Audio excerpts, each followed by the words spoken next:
Nizam sugar పై మాట నిలబెట్టుకుంటామన్న CM. August 15 వరకు 2 లక్షల రుణమాఫీ చేస్తామన్న రేవంత్. 6 గ్యారంటీలు కాంగ్రెస్ భస్మాసుర హస్తాలన్న హరీష్. పార్లమెంట్ ఎన్నికల్లో వ్యతిరేకత తప్పదని కామెంట్. కాంగ్రెస్ బీఆర్ఎస్ కు రాముడంటే భయం ఎందుకు? గ్రామాల్లో అభివృద్ధి అంతా కేంద్రమే చేసిందన్న సంజయ్. ఎలక్షన్ డ్యూటీ శిక్షణకు రాని వారిపై జీహెచ్ఎంసీ చర్యలు. 47 మంది ఉద్యోగులపై క్రిమినల్ కేసులు. సాయంత్రం ఒక్కసారిగా చల్లబడిన వాతావరణం. కొన్ని జిల్లాల్లో కురుస్తున్న చిరుజల్లులు.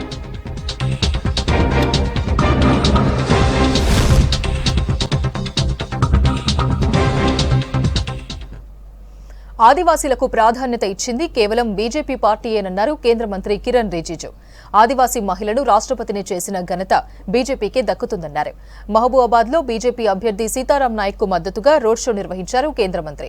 కాంగ్రెస్ పార్టీ ఒక వర్గానికే ప్రాధాన్యతనిస్తోందని, మిగతా వారిని విస్మరిస్తోందన్నారు. మోదీ అన్ని వర్గాలకు సమ ప్రాధాన్యత ఇస్తారని తెలిపారు కేంద్ర మంత్రి కిరణ్.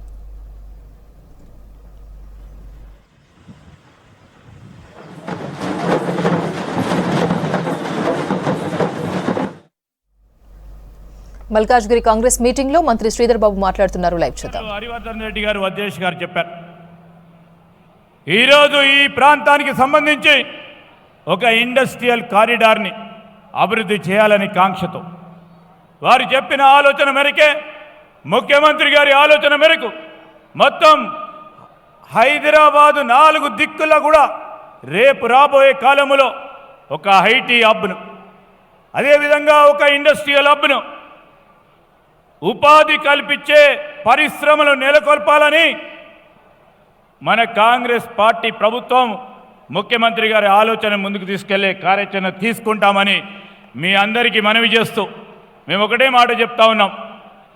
ఈరోజు మనం ఇచ్చిన 6 గ్యారెంటీలతో పాటు రేపు 4.5 సంవత్సరాలు కాంగ్రెస్ పార్టీ ప్రభుత్వంలో ఉంటుంది.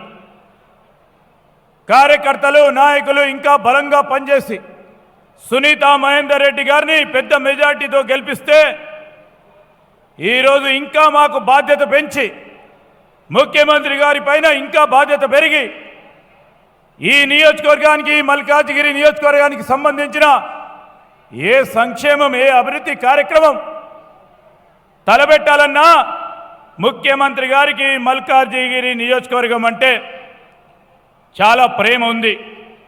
వారిని నిలబెట్టిన నియోజకవర్గానికి సంబంధించి రేపు రాబోయే కాలంలో ఈ 7 నియోజకవర్గాలకు సంబంధించి ఏ అభివృద్ధి చేయాలన్నా మరింత రెట్టింపు ఉత్సాహంతో, వేగంతో వారు ఈరోజు ముందుకు తీసుకెళ్లే ప్రయత్నం చేస్తారు. మేము అడుగుతా ఉన్నాం బీజేపీకి సంబంధించి, ఇదే బీజేపీకి సంబంధించిన అభ్యర్థి దాదాపు 8 సంవత్సరాలు మంత్రిగా ఉన్నారు. టీఆర్ఎస్ పార్టీ ప్రభుత్వంలో ఈటల రాజేందర్ గారు మంత్రిగా ఉన్నారు. అడగండి జనాభా, వారు వచ్చినప్పుడు తెల్ల రేషన్ కార్డు ఇచ్చే అవకాశం ఉండే, పౌర సరఫరాల మంత్రిగా ఉండే, ఎందుకు ఇవ్వలేదని అడగండి తెల్ల రేషన్ కార్డు. అదేవిధంగా ఆరోగ్యశ్రీని పూర్తి స్థాయిలో పేదవారికి ఆరోగ్యపరంగా సౌలతులు కల్పించే ఆరోగ్యశ్రీని ఎందుకు ఈటల రాజేందర్ గారు నీరు గార్చిండ్రో అడగండి. ప్రజా సంక్షేమం మీద కాదు వారు ఈరోజు కేవలం అధికారం గురించి. అక్కడ హుజురాబాద్ నియోజకవర్గంలో వారు పూర్తి స్థాయిలో విఫలమైన తరుణంలో చేయలేని పని ఇక్కడ ఏ విధంగా చేస్తారో చెప్పాల్సిన ధర్మం ఈ మల్కాజ్గిరి ప్రజలకు తెలియజేయాల్సిందిగా మేము కోరుతా ఉన్నాం. మోడీ గారు ఇష్టారాజ్యంగా, అడ్డగోలుగా మేనిఫెస్టోలో లేని, కాంగ్రెస్ పార్టీ మేనిఫెస్టోలో లేని అనేక అంశాలు సత్యదూరమైన ప్రచారం చేస్తూ ఉన్న తరుణంలో ఈరోజు మనం కోరుకునేది సంక్షేమం, అభివృద్ధి. కులాలు, మతాల మధ్యలో చిచ్చుపెట్టి ఓట్లు అడగడానికి కాంగ్రెస్ పార్టీ ఎప్పుడు లేదు. కులాలను, మతాలను అందరినీ కూడా ఏకం చేసి ఈరోజు మనం సెక్యులర్ రాజ్యంగా ముందుకు తీసుకెళ్లే ప్రయత్న భాగంలో ముందుకు సాగుతూ ఉంటే ఓటమి భయంతో బీజేపీ పార్టీ వారు ఏ విధంగా మాట్లాడుతూ ఉన్నారో చూస్తూ ఉన్నాం. ఈ సందర్భంలో మల్కాజిగిరి నియోజకవర్గ ప్రజలందరికీ మరొక్కసారి కోరుతా ఉన్నాం, ఏ విధంగానైతే సమయాన్ని బట్టి మీరు 5 సంవత్సరాల క్రితం కాంగ్రెస్ పార్టీ పరంగా నిలబడ్డ అభ్యర్థి ప్రస్తుత గౌరవ ముఖ్యమంత్రి గారిని ఏ విధంగా గెలిపించారో అదే విధంగా సునీతా మహేందర్ రెడ్డి గారిని గెలిపించాల్సిందిగా మీ అందరినీ కోరుతూ సెలవు తీసుకున్నాను. జై హింద్, జై కాంగ్రెస్. మన మల్కాజ్గిరి పార్లమెంట్ 38 లక్షల ఓటర్ల యొక్క కుటుంబ సభ్యుడు, మన ప్రియతమ ముఖ్యమంత్రి, మన అన్న, డైనమిక్ ముఖ్యమంత్రి, మన అన్న, తెలంగాణ ప్రజల ఆశాజ్యోతి, మన అన్న ముఖ్యమంత్రి గారిని మాట్లాడాల్సిందిగా కోరుతా ఉన్నా. జై కాంగ్రెస్. రేవంత్ రెడ్డి గారి నాయకత్వం, రేవంత్ రెడ్డి గారి నాయకత్వం. జై కాంగ్రెస్. మిత్రులారా,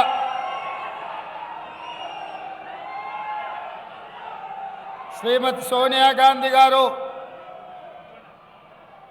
శ్రీ మల్లికార్జున్ ఖర్గే గారు, శ్రీ రాహుల్ గాంధీ గారు మల్కాజ్గిరి పార్లమెంటు నియోజకవర్గ కాంగ్రెస్ పార్టీ అభ్యర్థిగా శ్రీమతి పట్నం సునీత మహేందర్ రెడ్డిని అభ్యర్థిగా నిర్ణయించి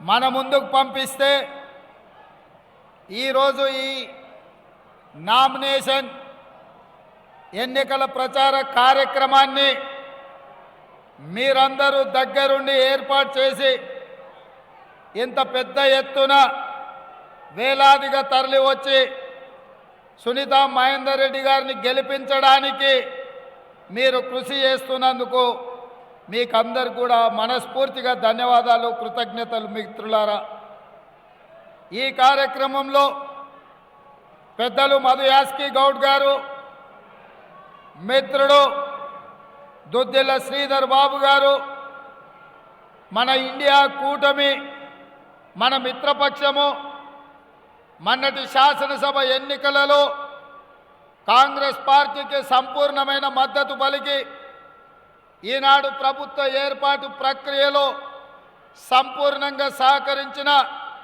సిపిఐ నాయకులు, మాజీ శాసనసభ్యులు పెద్దలు చాడా వెంకటరెడ్డి గారు, అదేవిధంగా మాజీ మంత్రివర్యులు, మీ రంగారెడ్డి జిల్లా చిరపరిచితులు, ప్రతి ఒక్కరికి పిలిస్తే పలికే నాయకుడిగా మీకు అందుబాటులో ఉన్న పట్నం మహేందర్ రెడ్డి గారు, మాజీ శాసనసభ్యులు నా మిత్రుడు మైనంపల్లి హనుమంతరావు గారు, మాజీ శాసనసభ్యులు సుధీర్ రెడ్డి గారు, అదేవిధంగా మిత్రుడు సోదరుడు జంగయ్య యాదవ్ గారు, హరివర్ధన్ రెడ్డి గారు, అదేవిధంగా కుక్కట్పల్లి నుంచి పోటీ చేసిన మిత్రుడు రమేష్ గారు, వివిధ నాయకులు, వేదిక మీద ఉన్న మిత్రులందరూ, జిల్లా పార్టీ కాంగ్రెస్ నాయకులు, డివిజన్ల అధ్యక్షులు, ప్రాణ సమానులైన కాంగ్రెస్ పార్టీ కుటుంబ సభ్యులందరికీ కూడా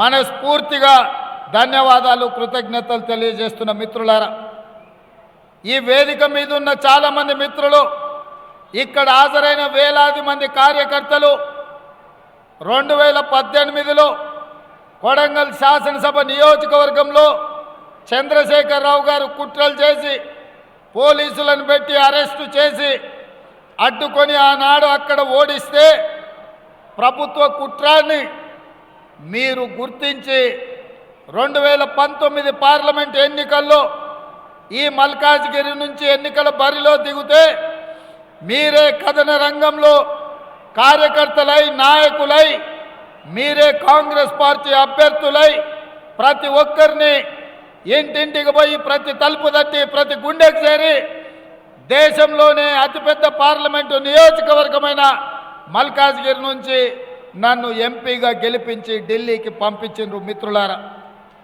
నేను ఎప్పటికీ మర్చిపోను మల్కాజ్గిరి పార్లమెంటును. ఆనాడు చాలా సమస్యల మీద కొట్లాడినాం. అది జవహర్ నగర్ డంపింగ్ యార్డ్ కావచ్చు, కంటోన్మెంట్ ప్రాంతంలో స్కైవేస్ కావచ్చు, మేడ్చల్కు ఎంఎంటీఎస్ రైలు కావచ్చు, మెట్రో రైలు కొనసాగింపు కావచ్చు, ఈ ప్రాంతంలో తాగునీటి సమస్య కావచ్చు, ఈ షామీర్పేట మేడ్చల్ ప్రాంతానికి ఐటీ కంపెనీలను తేవాలి, ఈ ప్రాంతాన్ని అభివృద్ధి చేయాలని ఆలోచనతో చాలా విషయాల మీద మనం ఆనాడు కొట్లాడినాం. కొన్ని పనులు జరిగినాయి, కొన్ని పనులు జరగలేదు. జరగకపోవడానికి కారణం ఆనాడు మన ప్రభుత్వం లేదు, ప్రభుత్వంలో ఉన్న పెద్దలు మన మీద కుట్ర చేసి మన ప్రాంతానికి అన్యాయం చేశారు. ఈరోజు మిత్రుడు శ్రీశైలం గౌడ్ గారు వేదిక మీద ఉన్నారు. ఆ రోజు చాలా విషయాలల్లా కుత్బుల్లాపూర్ నియోజకవర్గం కావచ్చు, కుక్కట్పల్లి కావచ్చు, కంటోన్మెంట్ కావచ్చు, మల్కాజ్గిరి కావచ్చు, ఎల్బీ నగర్ కావచ్చు, ఉప్పల్ కావచ్చు, ఈ మేడ్చల్ నియోజకవర్గం ఈ ప్రాంత అభివృద్ధి కోసం ఎన్నో రకాలుగా ప్రయత్నాలు చేసినాం. కానీ ఆనాడు ప్రభుత్వం అడ్డుకొని ఈ ప్రాంత అభివృద్ధి కుంటుపడడానికి కారణమైంది. ప్రభుత్వంలో ఉన్న పెద్దలు ఆనాడు సహకరించలేదు. అందుకే ఈ ప్రాంతం ఇవాళ కోకాపేటలో 100 కోట్లకు ఎకరమైతే మన దగ్గర పెట్టుబడులు రాకపోవడం వల్ల, ఐటీ కంపెనీలు పెట్టకపోవడం వల్ల మన ప్రాంతం అభివృద్ధి ఆగిపోయింది. మరి ఈరోజు నేను మిమ్మల్ని అడుగుతున్నా, మీ అభిమానంతో మీరు ఆదరించి ప్రశ్నించే గొంతుగాని మీరు గుర్తించి ఈ ప్రశ్నించే గొంతుకను మీరు ఢిల్లీకి పంపిస్తే పిసిసి అధ్యక్షుడై ఈరోజు రాష్ట్ర ముఖ్యమంత్రిగా మీ ముందు నిలబడ్డా పడిపోతున్న నన్ను నిలబెట్టి నిటారుగా కేసీఆర్తో కొట్లాడే ధైర్యం ఈ మల్కాజ్గిరి పార్లమెంటు నియోజకవర్గ మిత్రులు ఇచ్చిండ్రు, ఇక్కడున్న పార్టీ కార్యకర్తలు ఇచ్చారు. మీరిచ్చిన ధైర్యంతో వెనుదిరిగి చూడలేదు, వెనక్కి మళ్ళీ చూడకుండా 5 ఏళ్ళు రాత్రి పగళ్ళు ప్రతి నిమిషం ప్రతి క్షణం ప్రజా సమస్యల మీద కొట్లాడినాం, ఈ ప్రభుత్వంతో పోట్లాడినాం. అందుకే ఈరోజు తెలంగాణ రాష్ట్రం అంతా మనకు అండగా నిలబడి మీ మల్కాజ్గిరి ఎంపీని ఈ రాష్ట్రానికి ముఖ్యమంత్రిని చేసే అవకాశం వచ్చింది. ఇవాళ మరి నేను మేడ్చల్ పార్లమెంటు నియోజకవర్గ ప్రజల్ని నేను అడుగుతున్నా, ఈ ప్రాంతంలో నేను అనుకున్న మా జంగయ్య గెలుస్తాడు, మంత్రి అవుతాడేమో అని, కానీ అనుకోకుండా మా జంగన్న గెలవలే. 7 అసెంబ్లీలు ఇవాళ పరాయోళ్ళ చేతులు ఉన్నాయి. ఏమి చేయాలన్నా, ఏమి అడగాలన్నా, ఏమి ప్రతిపాదనలు తేవాలన్నా ఇవాళ మనోడు లేడు. వెనకటికి పెద్దోళ్ళు చెప్పారు మట్టికి పోయినా ఇంటోడే పోవాలని. మరి నేను ఇవాళ అడుగుతున్న మిత్రులారా, మన ప్రాంతం అభివృద్ధి చెందాల్సిన అవసరం లేదా? మన ప్రభుత్వం ఉన్నప్పుడు, మన వాళ్ళు ఎమ్మెల్యేలు లేకపోయినప్పుడు కనీసం మన వాళ్ళు ఎంపీగా అయినా ఈ ప్రాంతంలో ప్రాతినిధ్యం వహిస్తే మీ సమస్యలు సరాసరి ప్రభుత్వం దృష్టికి తీసుకొచ్చి మీ సమస్యల్ని పరిష్కరించే బాధ్యత మీ పార్లమెంటు సభ్యురాలు సోదరీమణి సునీతమ్మ తీసుకుంటుంది. వాస్తవంగా పార్టీ సునీతమ్మను చేవెళ్ళ పార్లమెంటు నుంచి నిలబెట్టాలని అనుకున్నారు. కానీ నేను మల్లికార్జున్ ఖర్గే గారిని, సోనియా గాంధీ గారిని అడిగిన, ఇది నేను ప్రాతినిధ్యం వహించిన సీటు, ఈ ప్రాంతంలో ప్రజలకు పరిచయం ఉండాలి, ప్రజా సమస్యలు తెలిసి ఉండాలి, నిత్యం ప్రజలలో ఉండేటోళ్ళని ఇక్కడ పెడితే తప్పకుండా మల్కాజ్గిరి పార్లమెంటు ప్రజలు ఆశీర్వదించి తప్పకుండా గెలిపిస్తారు. సునీతమ్మని ఇక్కడ ఎన్నికల బరిలో పెట్టండి. 3 సార్లు జిల్లా పరిషత్ చైర్పర్సన్గా, మహేందర్ రెడ్డి 35 ఏళ్ల నుంచి రంగారెడ్డి జిల్లాలో తండాలలో, మారుమూల పల్లెల్లో, పట్టణంలో ఉండే ప్రతి డివిజన్లో ప్రతి ఒక్కరికి తెలుసు. ఎమ్మెల్యేగా, మంత్రిగా, ఎమ్మెల్సీగా, చీఫ్ విప్గా ఈనాడు ప్రతి సమస్య మీద అవగాహన ఉన్నది. సునీతమ్మను మీరు ఎంపీగా గెలిపిస్తే మీకు బోనస్గా మహేందర్ రెడ్డి ఎమ్మెల్సీగా, చీఫ్ విప్గా మీ సమస్యల్ని పరిష్కరించడానికి వారు తోడుంటారు. మీరు ఒక్క ఓటేసి గెలిపిస్తే మీకు 2 సేవకులు ఈ మల్కాజ్గిరి పార్లమెంటుకు వస్తారని చెప్పి నేను ఈ సందర్భంగా తెలియజేయదలుచుకున్నాను. అందుకే 24 గంటలు మీ మధ్యలో ఉండి మీ సమస్యలు తెలిసి మీ సమస్యల పరిష్కారం కోసం కృషి చేసే మహేందర్ రెడ్డి కుటుంబాన్ని ఈ మల్కాజ్గిరి మేడ్చల్ పార్లమెంటు నుంచి ఈరోజు ఎన్నికల్లో పెట్టినాం. ఇవాళ నేను ఒక్క విషయం చెప్పదలుచుకున్నా. ఆనాడు పెద్దలు దేవేందర్ గౌడ్ గారు ఉన్నప్పుడే వేలాది ఇండ్ల పట్టాలు ఇచ్చి మీ బస్తీలలో, మీ మారుమూల ప్రాంతాలలో సీసీ రోడ్లేసి ఈ ప్రాంతాన్ని పెద్దలు దేవేందర్ గౌడ్ గారు ఉన్నప్పుడు అభివృద్ధి చేశారు. ఆయల్లో చేసిన అభివృద్ధి ఇయ్యాలటి వరకు జిల్లాల నుంచి వచ్చిన పేదోళ్లకు బస్తీలలో ఇళ్ల పట్టాలు వచ్చినాయి. మరి ఈరోజు బీఆర్ఎస్ 10 ఏళ్లలో ఇచ్చిన ఇళ్ల పట్టాలు ఏంది, చేసిన అభివృద్ధి ఏందో ఒక్కసారి మీరు అంచనా వేసుకోండి. అందుకే కేసీఆర్ ఇవాళ బిడ్డ బెయిల్ కోసం 5 సీట్లల్లో బీజేపీ వాళ్ళని గెలిపిస్తానని చీకటి ఒప్పందం చేసుకున్నాడు. అందులో భాగంగానే ఇవాళ బీఆర్ఎస్ వాళ్ళు చచ్చుపోయిన వాళ్ళను తాలుపోయిన వాళ్ళను ఈరోజు బీఆర్ఎస్ అభ్యర్థులుగా నిలబెట్టినరు. ఇక్కడ ఎవరిని ఎంపీగా నిలబెట్టిరో నేను చెప్పాల్సిన పని లేదు, వాళ్ళ పనితనం ఏందో మీకు తెలుసు. ఇవాళ అభ్యర్థికి కూడా తెలియదు, ఆ అభ్యర్థి తలకాయే బీజేపీకి మోడీకి తాకట్టు పెట్టిండన్న సంగతి బీఆర్ఎస్ అభ్యర్థికి ఇంకా తెలియదు. పాపం ఆయన గొర్రెలెక్క అక్కడ ఇక్కడ తిరుగుతూ ఉన్నాడు, ఇంకా ఏదో జరుగుద్దని. అందుకే ఏ రోజు ఈ కుట్రపూరితమైన రాజకీయాలను తిప్పు కొట్టాలి, ఈ కుమ్ముక్కు రాజకీయాలను పొందబెట్టాలి. బిడ్డ బెయిల్ కోసం సొంత పార్టీ నమ్ముకొని జెండా మోసిన వాళ్ళని కూడా మోడీకి తాకట్టు పెట్టిండు కేసీఆర్. ఇవాళ అందుకే కేసీఆర్ను మోడీని ఇద్దరిని ఓడించాల్సిన బాధ్యత మీ మీద ఉంది. మీడియా మిత్రులారా, మొన్న డిసెంబర్లో జరిగిన ఎన్నికల్లో చంద్రశేఖరరావును బండకేసి కొట్టిండు. ఇప్పుడు జరగబోయే పార్లమెంటు ఎన్నికల్లో మోడీని కూడా ఓడించాల్సిన అవసరం ఉంది. వీళ్ళిద్దరు తోడు దొంగలు. మొన్న జరిగిన ఎన్నికల్లో ఒక దొంగను పొందబెట్టిండ్రు. ఇప్పుడు జరుగుతున్న పార్లమెంటు ఎన్నికల్లో కేంద్ర ప్రభుత్వాన్ని నరేంద్ర మోడీని ఓడించాల్సిన అవసరం ఉన్నది. ఇలా భారతీయ జనతా పార్టీ నాయకులు సన్నాయి నొక్కులు నొక్కుతురు. నేను అడుగుతున్న కిషన్ రెడ్డిని, ఈటెల రాజేందర్ బీజేపీ నుంచి ఎమ్మెల్యేగా గెలిచినావు కదా హుజూరాబాద్లో, హుజూరాబాద్కు మోడీ నుంచి ఎన్ని నిధులు తెచ్చినావని నేను అడుగుతున్నా. ఒకవేళ నరేంద్ర మోడీ నుంచి వేలాది కోట్ల రూపాయలను ఇచ్చిన మాట ప్రకారం హుజూరాబాద్లో నిధులు తెచ్చి అభివృద్ధి చేస్తే మొన్న జరిగిన శాసనసభ ఎన్నికల్లో నీకండగా నిలబడి నిన్ను గుండెల్లో పెట్టి చూసుకొని నిన్ను భుజాల మీద మోసిన హుజూరాబాద్లో నిన్ను ఎందుకు అక్కడి ప్రజలు ఓడించిరని నేను ఈటెల రాజేందర్ను నేను అడగదలుచుకున్నా. ఆ ఎల్ల సానుభూతితో కేసీఆర్ అక్రమ కేసులు పెడుతుండని ఆ ఎల్ల మాట్లాడాను. మేము కూడా అయ్యో పాపం ఓ బలైన వర్గాల నుంచి వచ్చిన నాయకుడు బాగుండాలి, అట్లట్లా చేస్తావు కేసీఆర్ అని మేము అడిగినాం. మరి నువ్వు మోడీ ప్రభుత్వంలో నువ్వు నాయకత్వం వహించినావు. మోడీకి ముఖ్యంగా అమిత్ షా నా జేబుల్నే ఉన్నాడు, నేను ఎప్పుడు పిలిస్తే అప్పుడు వలుకుతాడని అన్నాడు ఈటెల రాజేందర్.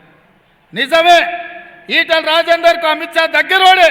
మరి దగ్గరోడైతే కేంద్ర హోంశాఖ మంత్రిగా ఉన్న అమిత్ షా తోటి ఎందుకు ఈటెల రాజేందర్ కేసీఆర్ అవినీతి మీద, కాళేశ్వరం ప్రాజెక్టు మీద, హైదరాబాద్ చుట్టూతా ఆక్రమించుకున్న భూముల మీద, ధరణి పోర్టల్ అడ్డం పెట్టి కొల్లగొట్టిన వేల కోట్ల రూపాయల మీద, కేసీఆర్ కుటుంబం మీద, కల్వకుంట్ల తారక రామారావు అవినీతి మీద ఈటెల రాజేందర్ విచారణకు ఎందుకు ఆదేశాలు తీసుకురాలే అమిత్ షా నుంచి అని నేను అడుగుతున్నా. నేను సూటిగా అడుగుతున్నా, ఈటెల రాజేందర్ నీ భూములు ఆక్రమించుకున్నాడు, నీ మీద అక్రమ కేసులు పెట్టినా నువ్వు మాట్లాడినావు కదా ఆనాడు. నువ్వు ఎమ్మెల్యేగా దాదాపుగా 3 ఏళ్ళు బీజేపీ ఎమ్మెల్యేగా అమిత్ షా మనిషిగా ఉన్నావు కదా. ఏ ఒక్క రోజైనా ఆనాటి ప్రభుత్వం కల్వకుంట్ల చంద్రశేఖరరావు అవినీతి మీద ఒక్క ఫిర్యాదు అయినా చేసినవా? చంద్రశేఖరరావు అవినీతి నిక్కుదేల్చి వేల కోట్ల రూపాయలు ఎందుకు ఆ కేసీఆర్ నుంచి రాబట్టడానికి ప్రయత్నం చేయలేదు? ఏమి మీ ఆలోచన నేను అడుగుతున్నా, ఏంది మీ అండర్స్టాండింగ్ అని నేను అడుగుతున్నా. ఏ ఒక్క రోజైనా ఈటెల రాజేందర్ మున్సిపల్ మంత్రిగా, ఐటీ మంత్రిగా కేటీఆర్ గురించి ఎప్పుడైనా మాట్లాడినా? మీరు ఒక్కసారి ఆలోచన చేయండి. అయ్యే చెడ్డోడంట, కొడుకు మంచోడంట, ఉంటాదే గట్ల.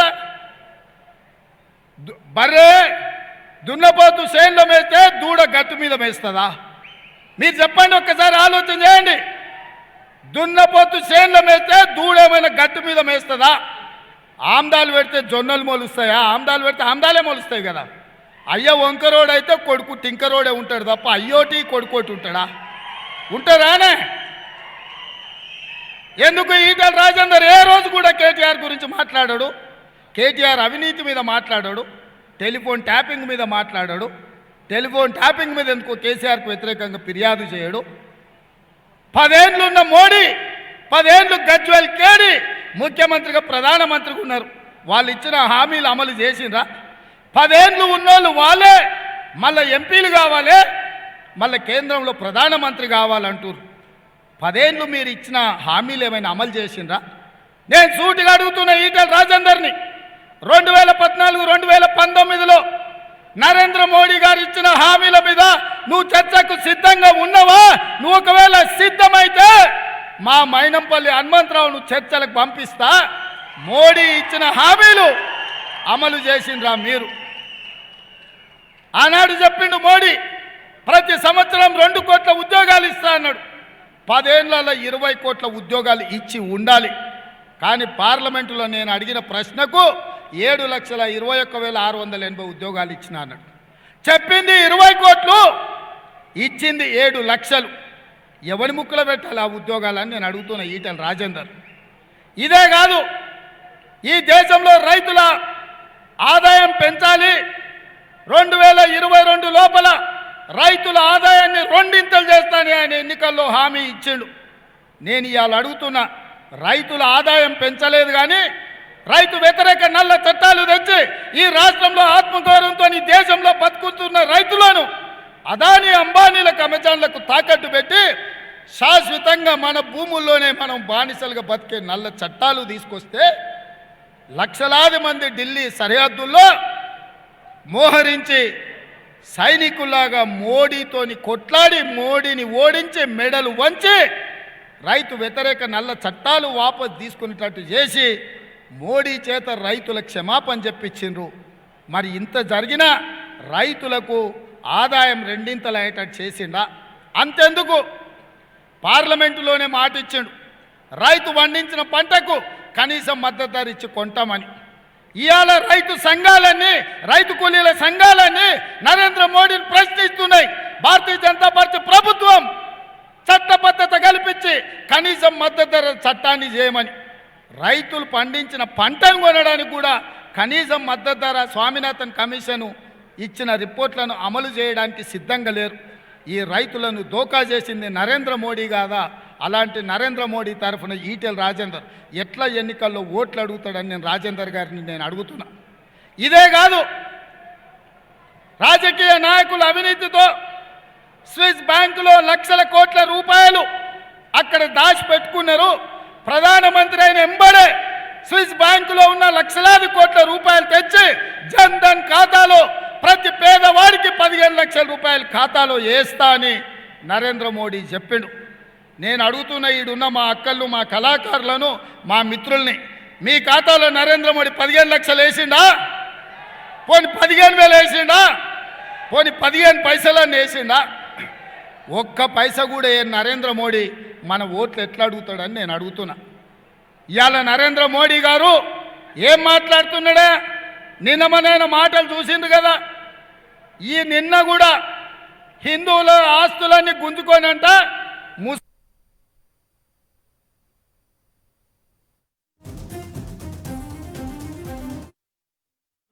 నేను అడుగుతున్నా ఈడున్న మా మిత్రులందరూ, మీ నాయనలు, మీ చిన్నాయనలు, మీ తాతలు, చిన్న తాతలు, పెద్ద తాతలు, లేకపోతే మీ అన్నదమ్ములు తండ్రి కొడుకుకు ఆస్తి ఇవ్వాలన్నా చట్టం ఉంది, చట్ట ప్రకారం ఆస్తి బదిలీ చేయాలి. అన్నదమ్ములు ఆస్తులు పంచుకోవాలన్నా చట్ట ప్రకారం పెద్ద మనుషులను కూర్చొని తెంచుకొని విరాసత్ తీసుకొని విరాసత్ ప్రకారం అన్నదమ్ములు ఆస్తులు తీసుకోవాలి. ఒకటి ఆస్తి ఇంకోటి ఆస్తికి మారాలంటే సబ్ రిజిస్ట్రార్లో పోయి రిజిస్ట్రేషన్ చేసి మొత్తం కనుక్కోవాలి. ఒకవేళ ఎవడన్నా దొంగ డాక్యుమెంట్లు వేసి కేటీఆర్ లాకటో చేసుకున్నా, మన మల్లన్న లాకటోళ్ళు ఏమన్నా భూమి గుంజుకున్నా పోలీస్ స్టేషన్లకు పిలిపించి ఈపులు వలగొట్టి మళ్ళీ ఏమైనా ఆస్తి వానికి ఇస్తారు. ఇంత చట్టబద్ధత ఈ దేశంలో ఉంది. మరి ఎట్లా హిందువుల ఆస్తులు గుంజుకొని ముస్లింలకు పంచిపెడతారని ఈ దేశ ప్రధానమంత్రి అంటాడు. డాక్టర్ బాబాసాహెబ్ అంబేద్కర్ రచించిన రాజ్యాంగం మీద ఒట్టేసి ప్రధానమంత్రి బాధ్యత తీసుకున్న నరేంద్ర మోడీ నీకు ఇది తగునా? ఎన్నికల్లో నెగ్గడం కోసం ఇంత నీచమైన రాజకీయాలు చేస్తావా? మతాల మధ్యలో చిచ్చుపెట్టి, ప్రాంతాల మధ్యలో చిచ్చుపెట్టి, భాషల మధ్యలో చిచ్చుపెట్టి ఈ దేశాన్ని సర్వనాశనం చేసి భారతీయ జనతా పార్టీ గెలవాలంటుంటే కమ్యూనిస్టునని చెప్పుకునే ఈటెల రాజేందర్ ఎక్కడ తలకాయ పెట్టుకుంటావని నేను అడుగుతున్నా. మీ నాయకుడు, మీ ఈ దేశానికి ప్రధానమంత్రిగా ఉన్న నరేంద్ర మోడీ ఇంత నీచంగా మాట్లాడుతుంటే ఇంకా భారతీయ జనతా పార్టీకి ఓట్లేమని నువ్వు ఎట్లా అడుగుతావు ఈటెల రాజేందర్ అని నేను అడగదలుచుకున్నా. ఇవాళ మిత్రులారా మీరు ఆలోచన చేయండి. ఇవాళ ఈ వేదిక మీద ఇక్కడ ఉన్న వాళ్ళు వేలాది మంది శివుడి భక్తులు ఉన్నారు. కీసర్లో మనం శివరాత్రికి పెద్ద ఎత్తున దర్శనం చేసుకుంటాం. యాదగిరిగుట్ట లక్ష్మీ నరసింహస్వామి భక్తులు ఉన్నారు. గుట్టకు పోయి మనం మొక్కు తీర్చుకుంటాం, పిల్లలకు తల వెంట్రుకలు ఇచ్చొస్తాం. రాముడు భక్తులు ఉన్నారు. శ్రీరాముడి భక్తుడిగా మనం అందరం భద్రాచలంలో పోయి రావుడిని గొల్చొచ్చినాం. అదేవిధంగా జోగులాంబ అలంపూరు పోయి జోగులాంబ శక్తి పీఠానికి ఇవాళ పూజలు చేసుకున్నాం. ఒకటే దయ్యం పట్టినట్టు పట్టింది బీజేపీ వాళ్ళకు. జై శ్రీరామ్ అనాలనంట, బూతులో ఓట్లు పడాలనంట. ఎత్తిన జెండా దించకు, ఇచ్చిన పైసలు వంచకు అన్నట్టు తయారైంది వీళ్ళు. ఏంది ఇది అని నేను అడుగుతున్నా. రాముడు పేరు మీద ఎంతకాలం రాజకీయం చేస్తారు? రాముడిని తీసుకొచ్చి బజార్లో పెట్టి గోడల మీద రాసి ఇదేనా మీ నీచమైన రాజకీయం అని బీజేపీ నాయకులను అడుగుతున్నా.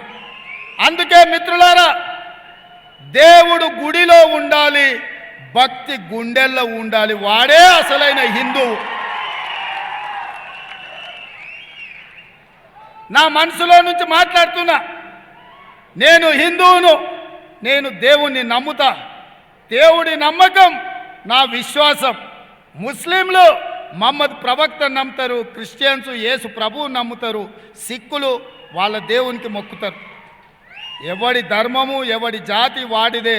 ఎవడి ధర్మాన్ని వాడి జాతిని గౌరవించుకోవడం వాళ్ళ హక్కు. రాజ్యాంగం మనకు ఇచ్చిన అధికారం. ఇదేం కర్మనో దేశంలో ప్రధానమంత్రి నుంచి మొదలు పెడితే కమ్యూనిస్టుని ముసుగు తోడుకున్న ఈటెల రాజేందర్ కూడా ఈరోజు ఇట్లా తయారైండయా. అందుకే దేవుడి పేరు మీద, మతం పేరు మీద రాజకీయ వ్యాపారం చేసేటోళ్లను పొలిమేర్లు దాటే వరకు తరమాల్సిన అవసరం ఉంది.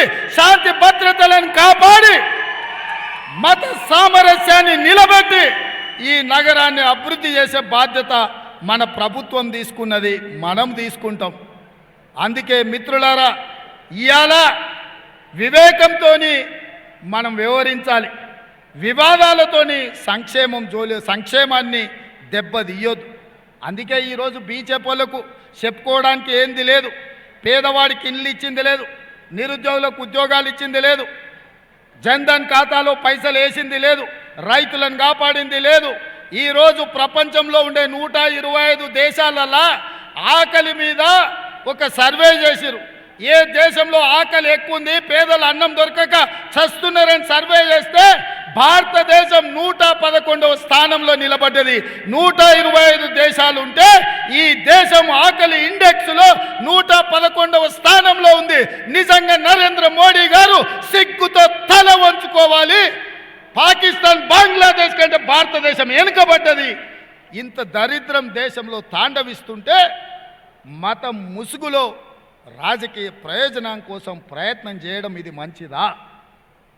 ఇట్లాంటి నరేంద్ర మోడీతోని కల్వకుంట్ల చంద్రశేఖరరావు చీకటి ఒప్పందం చేసుకొని ఇక్కడ అభ్యర్థిని ఎట్లాంటి వాళ్ళని పెట్టినరో చూడండి. టీఆర్ఎస్ కేసే ప్రతి ఓటు మూసీలేసినట్టే అది రాజేందర్కు పరోక్షంగా ప్రయోజనం ఉంటుంది. అందుకే టీఆర్ఎస్ కార్యకర్తలకు, నాయకులకు నేను విజ్ఞప్తి చేస్తున్నా.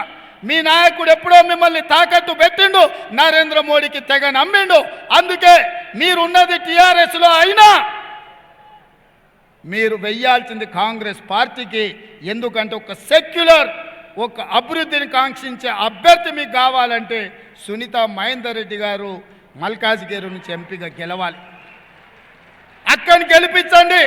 అక్కకేసే ప్రతి ఓటు నాకేసినట్టే. ఎట్లయితే ఆనాడు ప్రశ్నించే గొంతుగా పార్లమెంటులో మీ బిడ్డగా ఈ దేశంలో రాణించినో, ఈ రాష్ట్ర ముఖ్యమంత్రిగా ఈ ప్రాంతాల అభివృద్ధి చేసే బాధ్యత నాది. మా జంగయ్య చాలా విషయాలు చెప్పిండు. 58 జీవో చెప్పిండు, 59 జీవో చెప్పిండు, జవహర్ నగర్ గురించి చెప్పిండు, మేడ్చల్ గురించి చెప్పిండు. మా శ్రీశైలం గౌడ్, మా హనుమంతరెడ్డి కుత్బుల్లాపూర్ గురించి చెప్పిండ్రు. మా శ్రీ గణేష్ కంటోన్మెంట్ గురించి చెప్పిండు, మా హనుమంతన్న కంటోన్మెంట్ మల్కాజ్ గురించి చెప్పిండ్రు, మా మల్రెడ్డి రామరెడ్డి, జక్కడి ప్రభాకర్ రెడ్డి, మా మధుయాస్కి అన్న ఎల్బీ నగర్ గురించి చెప్పారు. మా బండి రమేష్ కుక్కట్పల్లి సమస్యల మీద చెప్పిండు. ప్రతి ప్రాంతంలో నేను 5 ఏళ్ళు ఎంపీగా ఉన్నా. సందు సందు నాకు తెలుసు, గల్లీ గల్లీలో మీరందరూ నేను గుర్తుపడతా. ఇవాళ నాకు అవకాశం వచ్చింది, ఈ ప్రాంతాన్ని అభివృద్ధి చేసే అవకాశం నా చేతికి ఇచ్చిండు దేవుడు. అందుకే నేను మిమ్మల్ని అడుగుతున్న ఈ అవకాశాన్ని ఉపయోగించుకుందాం. మీ అన్న మీ తమ్ముడుగా ఈ ప్రాంతంలో నేను కష్టాలలో ఉన్నప్పుడు నన్ను ఆదుకున్నారు కాబట్టి ఈ ప్రాంతాన్ని అభివృద్ధి చేసే బాధ్యత, అధికారం ఈరోజు నా చేతుల్లో ఉంది. నాకు అండగా నిలబడండి, సునీతమ్మను పార్లమెంటు గెలిపించండి, ఈ ప్రాంతాన్ని తీర్చిదిద్ది కుక్కట్పల్లి, నార్సింగి, మంచిరేవుల ప్రాంతంలో 100 కోట్లకి ఎకరం ఎట్లా పోద్ది, మేడ్చల్ షామీర్పేటలో ఎట్లా పోదో నేను చూస్తా. ఈ ప్రాంతానికి పరిశ్రమలు తీసుకొస్తా, ఫార్మా కంపెనీలు తెస్తా. మా వేణు ఉన్నాడు సర్పంచ్, ఇన్నే జీనోమ్ వ్యాలీ ఉంది. ఆనాడు మనం చేసిన అభివృద్ధి ఈరోజు ఇక్కడ ఉన్నది. ఐటీ కంపెనీలతో పాటు ఫార్మా కంపెనీలను తీసుకొచ్చి ఈ ప్రాంతాన్ని అభివృద్ధి చేస్తా.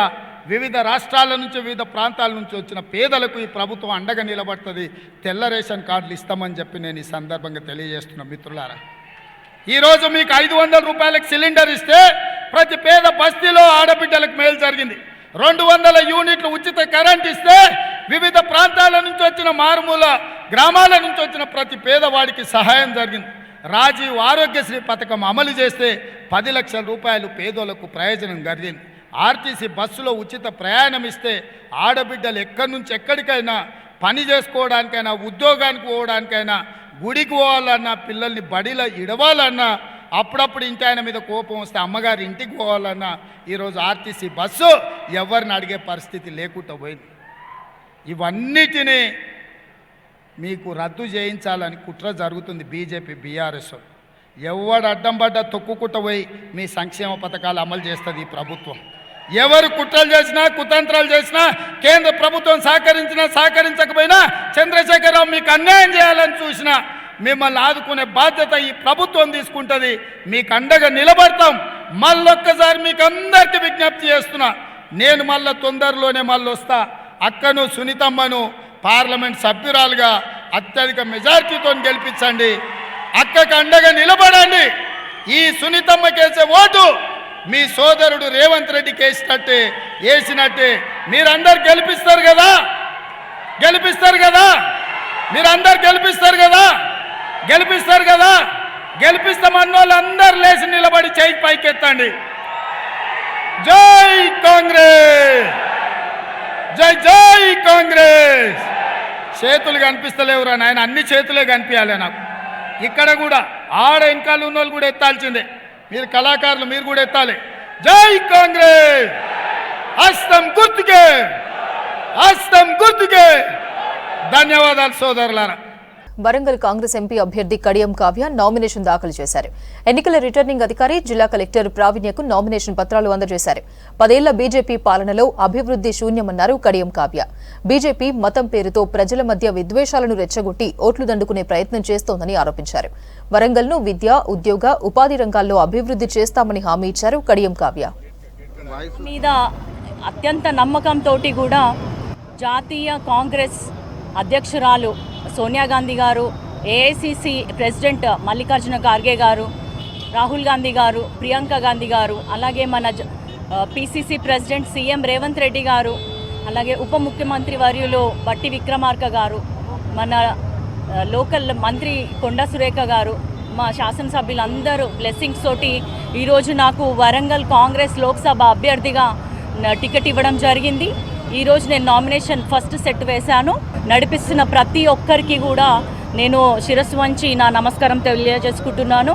35 ఏళ్ల తర్వాత వరంగల్ జిల్లాకి, వరంగల్ లోక్సభ పరిధిలో ఒక మహిళకి అవకాశం వచ్చింది. కాబట్టి ప్రజలలో వరంగల్ జిల్లాకు సంబంధించి మహిళా ఓటర్లు అత్యధికంగా ఉన్నారు. నేను గతంలో కూడా మహిళా సమస్యలపైననే ఎక్కువగా పనిచేసినాను.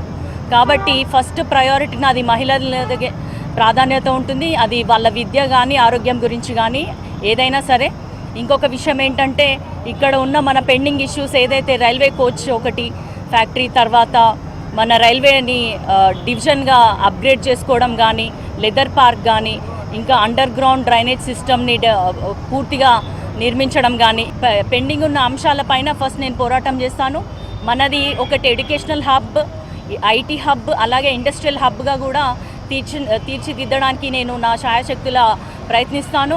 మీ ఇంటి ఆడబిడ్డగా నన్ను దీవించి ఖచ్చితంగా మే 13వ తారీఖు నాడు డాక్టర్ కడియం కావ్య చేతి గుర్తుకు ఓటేసి అత్యధిక మెజార్టీతో గెలిపించాలని కోరుతున్నాను. ఇతర పార్టీలు ఏవైతే ఉన్నాయో అవి చేసే అబద్ధపు హామీలు, రాజ్యాంగాన్ని తుడిచేస్తామనే ప్రచారాలు ఏవైతే ఉన్నాయో ప్రజలందరూ గమనించాలి.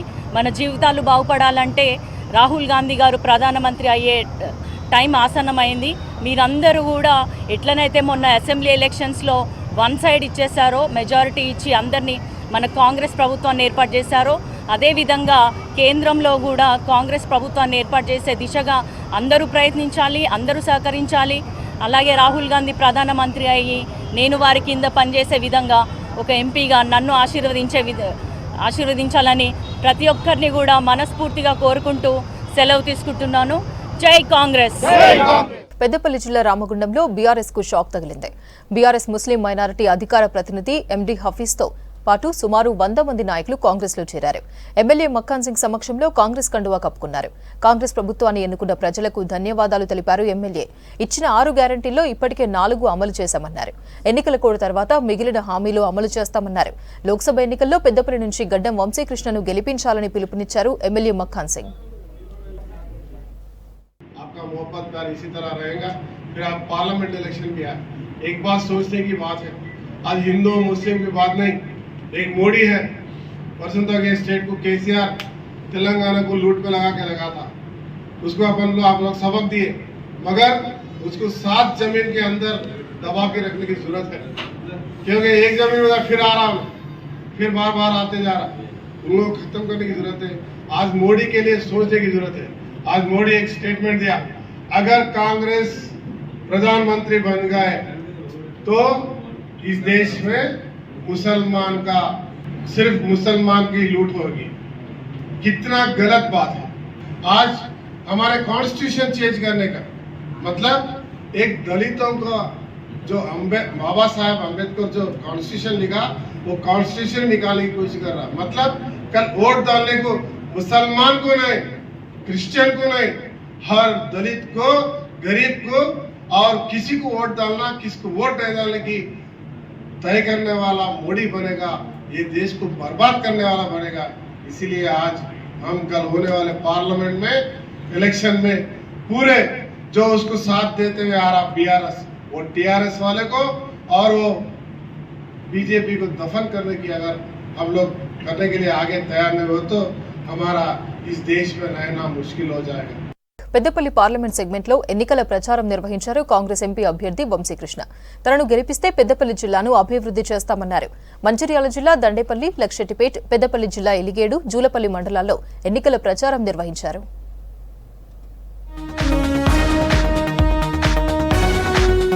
పెద్దపల్లి ఎంపీ అభ్యర్థిగా గడ్డం వంశీకృష్ణకు మంచిర్యాల నియోజకవర్గం నుంచి 1,00,000 మెజారిటీ ఇస్తామన్నారు ఎమ్మెల్యే ప్రేమ్సాగర్ రావు. భారీ మెజారిటీతో గెలిపిస్తామని చెప్పారు.